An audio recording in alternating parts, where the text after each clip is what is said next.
Sakura told me to check all the bolts, so I'm gonna check them in here one more time. Because I'm going to listen to the queen.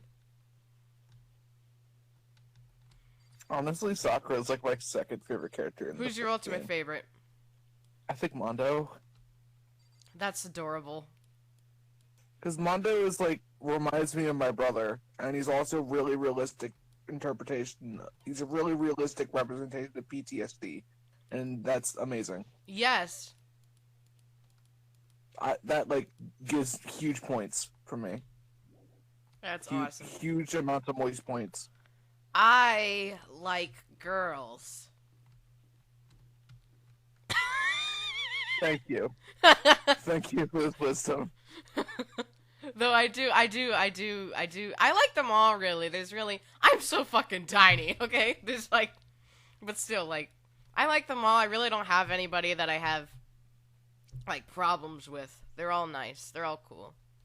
First game is kind of like, no real bad characters, but everyone's kind of meh a little bit compared to the rest of the series.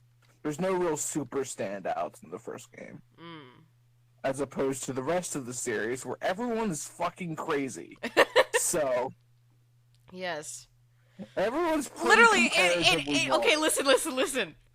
This game was created in 2010, it was released in 2010, which means it was in development a few years prior, which means that it was being developed in the early 2000s, which means it was developed during the Caramel Dancing era, which means it was developed in the Base Hunter era as well. So with all that being said, you can kind of take it into consideration that these people are all 90s kids that grew up, so they're all a little bit crazy, but then when you start to go into the later generations, the game started releasing at different times, which then means that they're being born into the early 2000s rather than the mid-90s, which makes them even more fucking crazy.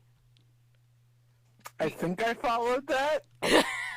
I'm not sure. But that also means that these kids were a lot younger in the Caramel Dancing era, which means that they will be even more crazy. Meanwhile, the 90s kids were getting a little bit into the double digits right around that time. They were like preteens. Yes. In that era. I don't like this. Oh my god! That's perfect then! That means they're the perfect demographic. Yes. Precisely. They were making videos with littlest pet shops. Owie was. Owie was. Okay. I imagine he still references Caramel Dancing. Oh, yeah. Even to this very day. Yeah, like she'll say, you walk into Hope's Peak Academy and you say everybody clap your hands, they will all start clapping their hands. Everybody. Owie absolutely played Webkins. Oh my god, yes she did.